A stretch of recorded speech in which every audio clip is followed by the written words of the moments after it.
Hey, welcome back. In today's video, we're gonna be installing the inlet pipe. This is gonna be the second upgrade to the FL5 intake system. If you saw my previous intake video, it was on the stage 1 intake from PRL.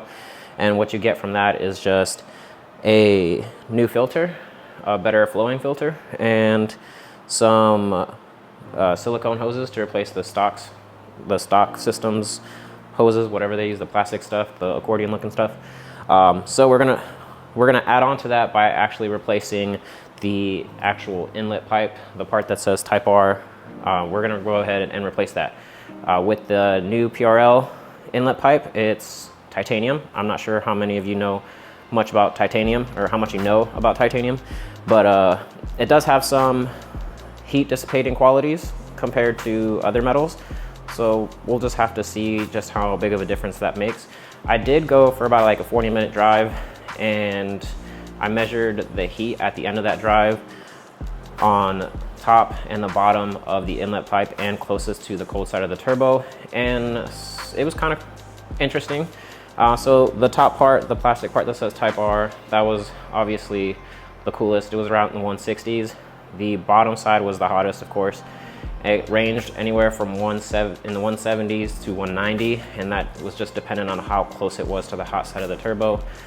And as you know, the intake system on these newer Civics run over the turbo, so it does cross over the hot side, and the hot side does get really hot. What was interesting was the inlet part closest to the cold side of the turbo was reading about 175-ish, somewhere around there. The video's up for you to see. So I just kind of want to see what the difference will be with this new inlet pipe. It is titanium, so we'll see. I will measure the inner diameter of both to see how big of a difference it really is. PRL does say you don't need a tune for this. Of course, if you want to take full advantage of your mods, it is recommended to use a tune, but ECUs are pretty smart nowadays, and they tend to adjust depending on what you do to the car. I've done plenty of mods on my car, basic bolt-ons, nothing too crazy. Don't start adding fuel systems without doing a tune, but basic bolt-ons, you should be fine without a tune. It is always recommended to get one, but we're not gonna do that for this one. I am going to go for the same 40-minute drive and measure the heat just to see where we're at. And I'm doing this at 2 separate days, so it's gonna be a little bit dependent on the ambient temperature outside, but for the most part, the weather here in Texas has been pretty consistent. But yeah, I think that's enough talking. Let's go ahead and see what you get with the kit. So what's included is going to be, of course, the titanium inlet pipe. You're going to get the other half of the pipe that goes to the actual turbo itself. That part is not made out of titanium. It looks like it might be cast aluminum. And then you got your silicone hoses that you're gonna get with them, and the clamps that you will need to put everything together. We are gonna reuse stock hardware. You are gonna be using the stock gasket and all the stuff that bolts onto the car. So don't lose any of that. Just keep it safe and a place where you can find it again. We'll talk about that as we do it. So let's go ahead and get started. First thing we're gonna do is just remove the hoses and the top part of the intake. It shouldn't be too hard at all. I'm gonna treat this like I don't have the stage 1 intake already. But if you don't have the stage 1 intake, it's probably worth it to upgrade to the aftermarket PRL filter. I think it's way better than using the paper filter that comes with the FL5, but yeah, so I'm just gonna go ahead, remove the top part of the intake, hoses, and then move on to the actual inlet pipe itself. Now, be very patient with the hoses.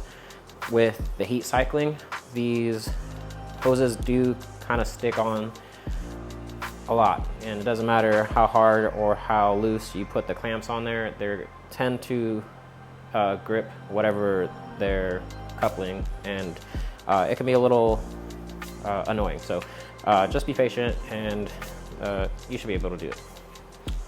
So, and for the clamps, they are a 7mm for the aftermarket ones that I have on here.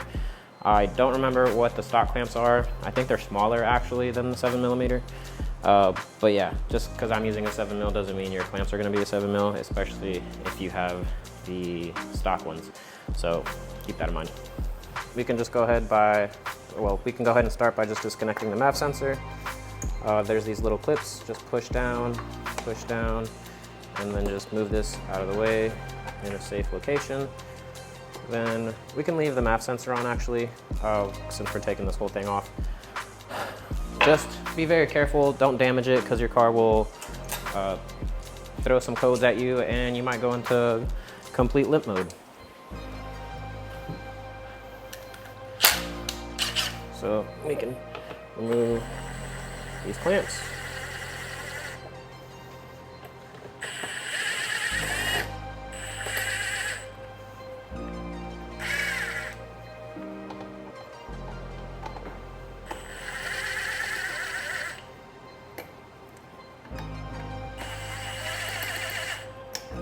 And there's this clip, and there should be another clip right here, and that should be it. There are these little nipples right there that hold the top part to this part of the intake, so just lift up, and then the same thing on this side, just lift up, and that disconnects this part from the top part, and just lift up. There you go. And now you can see the PRL filter right there. We're not gonna leave that, it doesn't need to come out. You can go ahead and take this piece out. This piece is staying in, so we can leave that as is. And then for this piece right here, it just slides out. So if you have the stock one, don't cut the clamp, because I know you can't really loosen the stock clamp, but just pull out and it'll come out just fine. So don't freak out if you're trying to figure out how to loosen that clamp and you can't. So for things that need to come off on top or behind the inlet pipe is just gonna be this 10mm right there. And that should be it for the top half. Then we can go to the front. So far, everything has come out pretty easy. So all that's really left is going to be the bolts that connect the inlet pipe to the cold side of the turbo. And those are they're gonna be the more trickier part of the whole thing, because you gotta fit tools in this kind of like crowded area just to be able to reach those bolts. But with the FL5, I think it's way easier than it was on the FK8. I've done an inlet pipe on an FK8 before and it was not a good time. But on this car, with the right tools, you should be able to do it no problem. There's gonna be 2 bolts that hold the wire harness to the inlet, and then there's going to be 2 bolts that hold the inlet to the turbo. So I'll try my best to show you what they look like, but they're kind of hard to see with everything in the way. So you'll see whenever you go to do this, it's pretty easy. All right, so I'm gonna tackle the ones on the that hold the wire harness on first. I'm gonna be honest, the hardest part of this is gonna be not dropping them. All right, second one down there.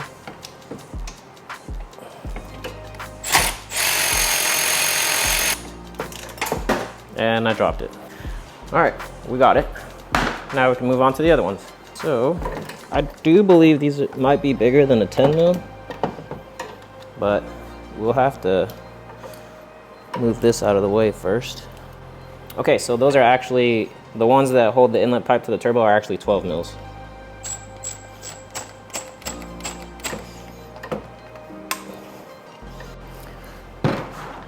Okay, so my camera cut off before I was able to show you. I ran out of memory on my memory card, but these are 12 millimeters that hold the inlet pipe to the turbo. They're not 10, so. I did almost forget about these 2. They are 12 mils, so let's go ahead and zap those out real fast.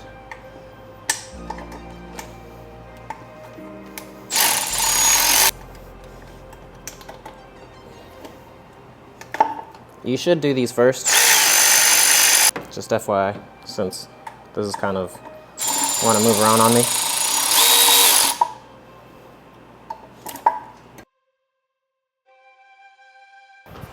And do not forget about the stock gasket. We will be reusing this. Okay, so now we can measure the inner diameter of both pipes, and the bigger part of the stock inlet pipe should be, so 3 1/64 of an inch. And then if we want that in millimeters, let me see, it's going to be about 76 millimeters. Hopefully that shows on the camera. And the part that's going to make probably one of the more bigger differences is going to be the actual inlet side itself, or the part that goes to the cold side of the turbo. And this part is, let's see,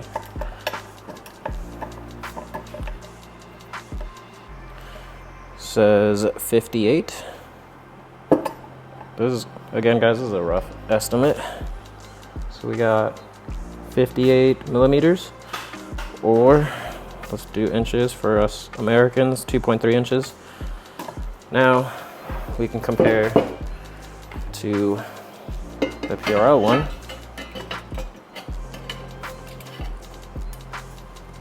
.1 inches.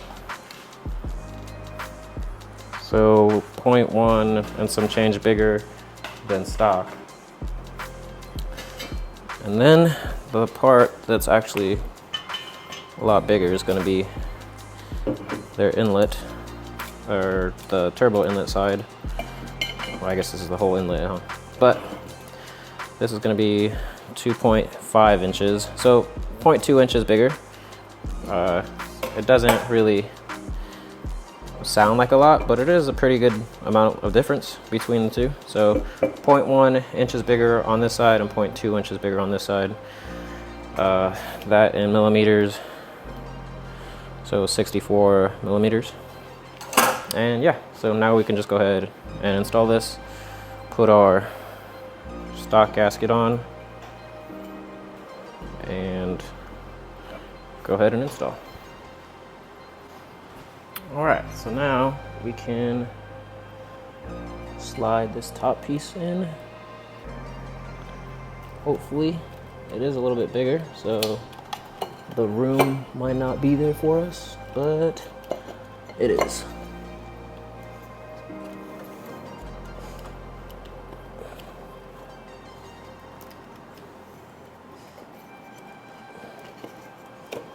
Just a little love and patience. Now I can slip this 12 mil back in.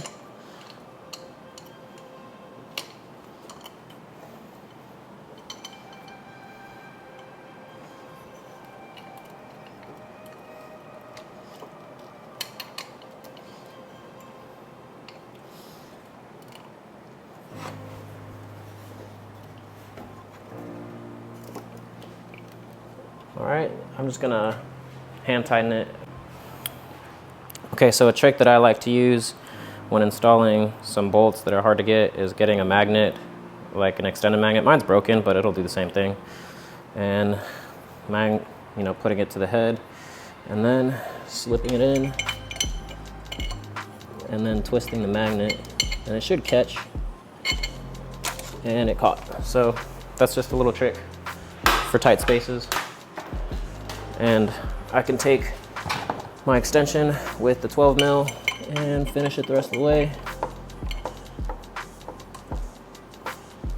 And you really do want to tighten these hand tight. Like not what I mean is, don't use a power tool to fully tighten these down, because you could snap the bolt and then it'll never come out and it'll be a really bad day for you.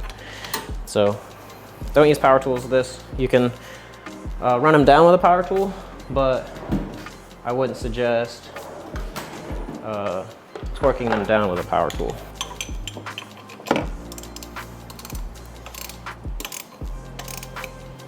Because I've snapped many of bolts with a power tool.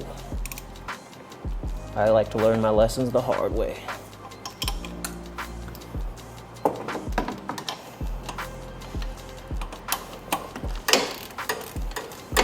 All right, so next we gotta install these two bolts that hold the harness onto the inlet pipe. All right, Just slip it up in there.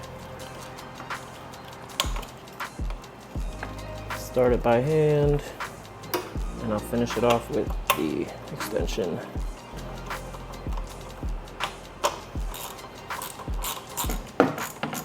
Next, we gotta install the coupler. It goes to here, to the titanium pipe. This does go one way. This is the larger portion that goes on this side. This is the smaller portion that goes on the titanium piece. I do like using a little bit of alcohol and then just cleaning it and lubricating this at the same time makes it go on a lot easier. And there we go. Now don't forget to install your clamps before you put everything together. Okay, now we can put our titanium piece. Be careful. Move this out the way. Make sure it's fully seated in there. And that should line up with that bolt. And there we go. Now we can start tightening things down. I forgot to mention that you will have to transfer over this grommet. So make sure you do that. It just slips in. It'll probably be easier to slip it in without the bolt in there. And well, without the bolt and the spacer. So just slip that in there. Put your spacer back in there. Put your bolt in there. And now you're ready to rock and roll.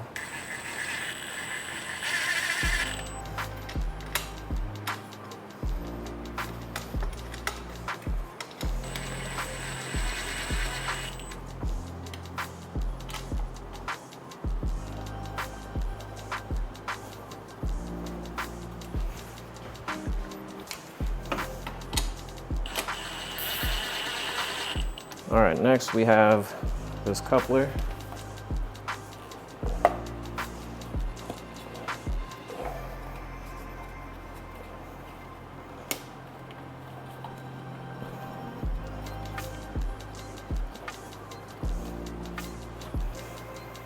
Okay, now just be careful with this piece, but you should be able to maneuver it and slip it in. And then get a clamp, put that in there.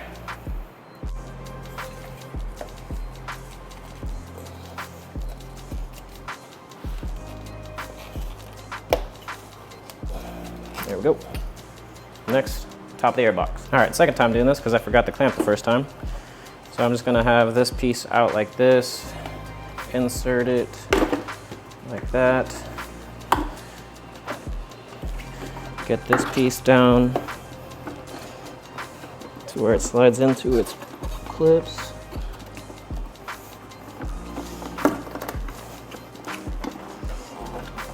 Lay it down. Open this up. All right. And just maneuver everything to where it sits nice and flush. Put these clips back on. Put these little nipples back where they belong.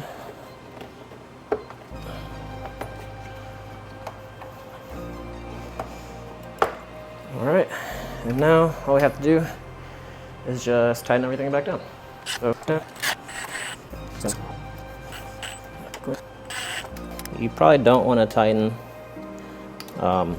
this clamp on the titanium pipe too tight, because it is titanium but it's thin and you don't want to bend the inlet, so just something to keep in mind.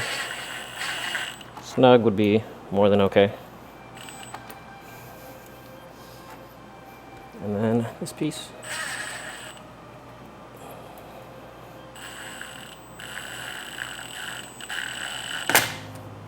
Okay.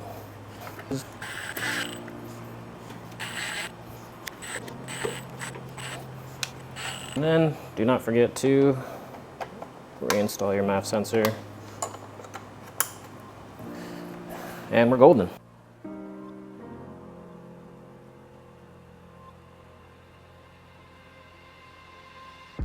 All right, so that pretty much covers the whole install. It's pretty straightforward as you saw, but yeah, all that's really left is just to hear some noise. It's not exactly a cold start because the car is a little warm right now, but here's what it would sound like with me starting the car. You might hear a little bit of induction noise, and then I do a couple of revs. Nothing too crazy. The real sound is gonna be when we're actually on the street doing some pulls. So let's just see what it sounds like starting up and just revving it at a stop, because as many of you know, the Type R does have a rev limiter. It won't let you go past like 3,000 RPM.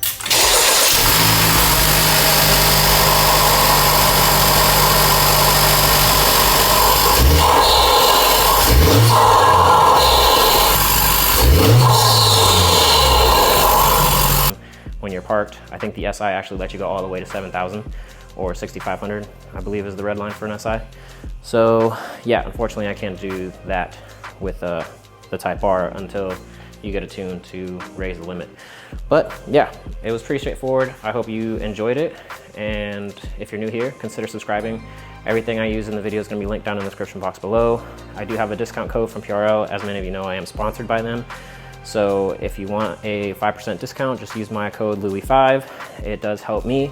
Everything that I make off of any commission from any of the links that you guys use goes straight back into the channel. I don't keep any of it. Everything's to do videos and create content for you guys, so you have something to watch and enjoy and reference whenever you go to do your installs, because I'm honestly here just to help all of you and to document the car as we continue to build it. So please, if you enjoyed it, consider subscribing, smash that like button for the YouTube algorithm, and yeah, I'll catch you guys on the next one.